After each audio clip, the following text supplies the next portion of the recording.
mi nombre es Sofía Torres, soy estudiante de la Universidad TecMilenio, actualmente curso la maestría en educación y para la materia de bases filosóficas en la educación estaremos hablando de cómo la educación, o más bien, cómo aquellos pensamientos filosóficos de esa época mantenían cierto impacto en la forma en la que era impartida esta, además de cómo el contexto histórico o el contexto social que se mantenía también ejercía cierto impacto en la forma en la que se transmitían los conocimientos.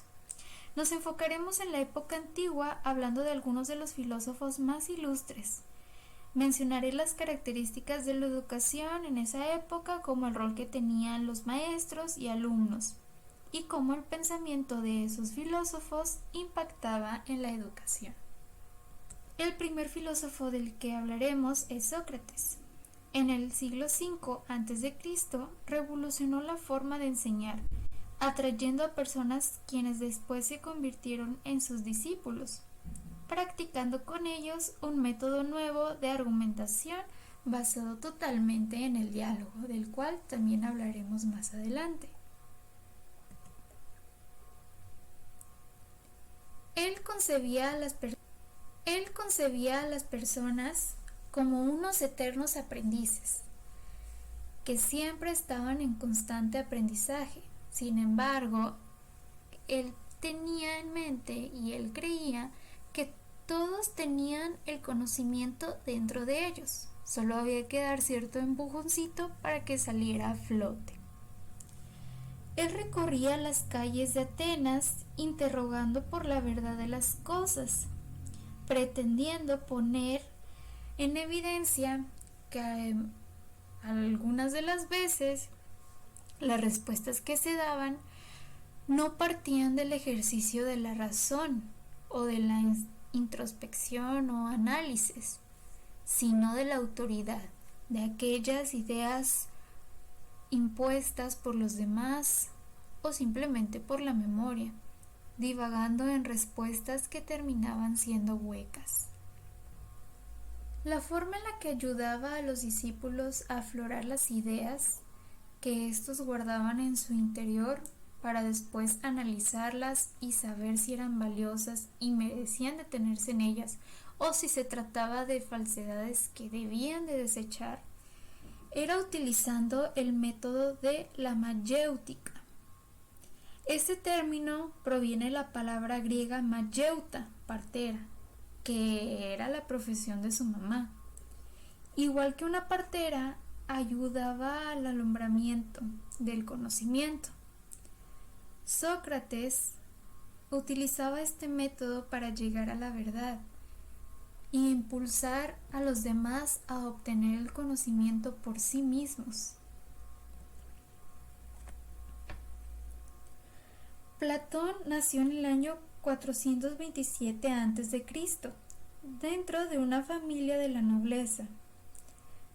Desde muy joven pudo comprender que la educación era el único camino para poder conformar una sociedad justa. Para él el hombre es su propia alma y el cuerpo era nada más que como la cárcel en la que esta alma era encerrada. Él afirmó que el verdadero conocimiento versa sobre lo inteligible, olvidando lo mudable, material y temporal.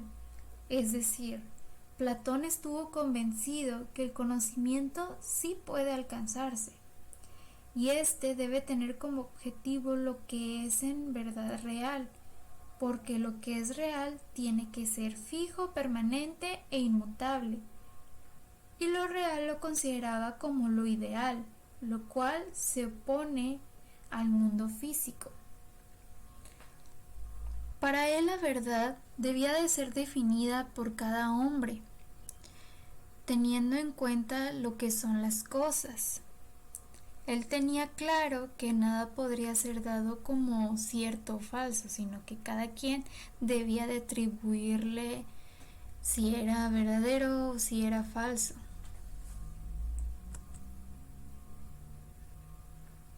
La educación en la antigua Grecia. Los griegos llamaron paidogogos a aquellos sirvientes que eran encargados de acompañar a los niños al lugar de enseñanza o inclusive hasta algunas veces a instruirlos por sí mismos. Dicho esto, el maestro, quien era el pedagogo, ejercía gran influencia en el educando.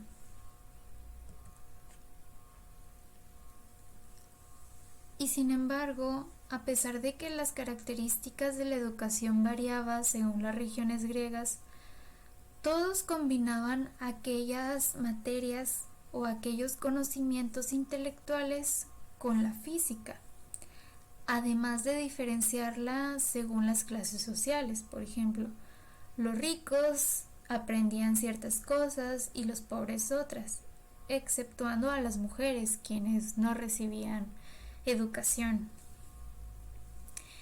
En Atenas, a principios del siglo VI a.C., se promulgaron una serie de leyes sobre la educación ateniense, en las cuales se hablaba sobre los deberes de los padres, como el enseñar a leer y a nadar.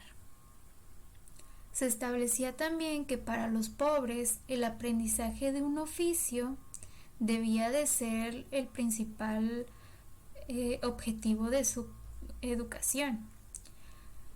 Y por otro lado, para los ricos debían aprender música y equitación. Platón y Sócrates fueron uno de los pedagogos más ilustres de aquella época, inclusive siendo maestros de personajes también muy conocidos de la Grecia antigua. Sócrates, utilizando como medio para despertar la actividad del educando el método heurístico, o aquel método el cual era basado totalmente en el diálogo, impulsando al educando a obtener el conocimiento por sí mismo. Platón concebía la educación como un papel totalmente importante para la sociedad. Como al principio se dijo, él pensaba que la educación era el camino de una sociedad justa, compuesta por ciudadanos llenos de verdad y de razón, desarrollando así el primer plan de enseñanza. Y con esto damos por finalizado el video.